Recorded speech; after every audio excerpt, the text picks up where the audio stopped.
Hey, what's up guys? How's everybody doing today? So Netflix went out and got some distribution rights to an animated Godzilla film that I just watched. The full title is Godzilla Planet of the Monsters and it's part of a planned trilogy, but for right now they're just calling it Godzilla. And I'm gonna tell you guys a not so secret about me. I grew up watching Godzilla. I fucking love Godzilla. I got VHS of that shit. So obviously I'm gonna be a little bit biased, but at the same time I can acknowledge some of the, random tropes that happen in Godzilla movies. But as far as this movie goes, I would probably equate it to seeing a relative that you haven't seen in several years, but you remember them being the coolest fucking person on the planet. But then as an adult, you meet them again, and they're a little bit boring. Like, you still love them, and they're still your family, but they're just not as cool as they used to be. And it's like, okay. Basic plot of the movie, kaiju basically came to Earth, and then Godzilla kind of took over the entire planet. And at a certain point, humans and aliens that look a lot like humans, incidentally, decide to flee from Earth, and they're basically living in space trying to find a habitable planet. But then they decide, hey, we should just recolonize Earth and try and kill Godzilla, and then away we go, there's your movie. Now, I did still enjoy the movie, admittedly, but realistically, you have to ask yourself, why do we watch Godzilla? Because he's big, scary, and he kills shit. But unfortunately, some movies tend to focus on the human element a little bit too much, and this movie is guilty of that. Like, realistically, you could have dressed this movie up as something else. If for some reason they couldn't get the rights to Godzilla, and they still wanted to make this story, you could give me this present, just put different wrapping paper on it. Like, this could very easily have been a sci-fi movie of humans, like, trying to colonize a planet to survive, but there just happens to be kaiju there. And I watched the movie with the English dub over it, and I'd have to say about 90% of the dubs were actually not bad. And I also personally like the animation. I'm not, like, super familiar with different types of animation, but I enjoyed it. It was aesthetically pleasing what I saw, so I have nothing to complain about. However, the main character's dubbing, he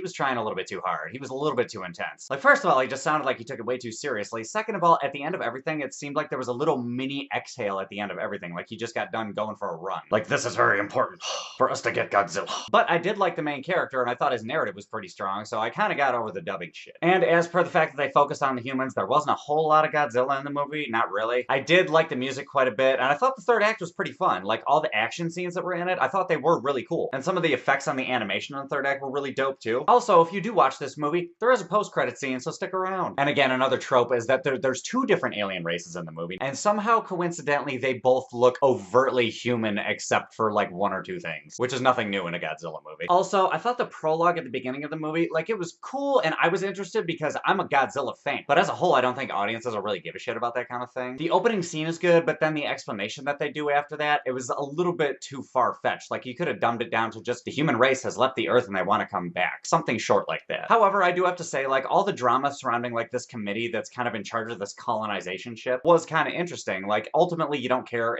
because the title of the movie is Godzilla. But it's like I said, you could have wrapped this up into something else and it still would have been an equally engaging story. I thought there were some good themes about, like, what humanity is and should stand for. And the last thing I'll say, it's not a negative or a positive, it's just I don't know how to feel about it, is the way Godzilla looked. If you play Pokemon, you know who Nidoking is, and that's kind of what he reminded me of. He was a little pudgy, kind of weird. And one last little thing is I really liked how this movie kind of incorporated, like, the relativity of time. Because in the story, the humans are only about 20 years removed from the Earth, but on Earth, it's been like 10,000 years, and that's actually a thing. I don't know how accurate all the other science shit in the movie is, but I thought that little bit was kind of cool. But again, guys, I'm super biased, and this is a Godzilla movie, and I'm automatically into it, so I feel kind of unfair giving it a score. But it is still a decent sci-fi film, so overall, I'm gonna give it a 7.1 out of 10. If you're a Godzilla fan, you'll get really into it, but again, I'm no expert on animation style, so I don't know if that's gonna be aesthetically pleasing to everybody, and also the story could have used a little bit of tightening up, but overall, it was good. But anyway, guys, those are my thoughts. What are your thoughts? Have you seen this movie? Do you like Godzilla in general? Hop in the comments. Let me know what's up. Other than that, if you like this review, give me a like, subscribe, do all that other shit, and I will catch you guys later.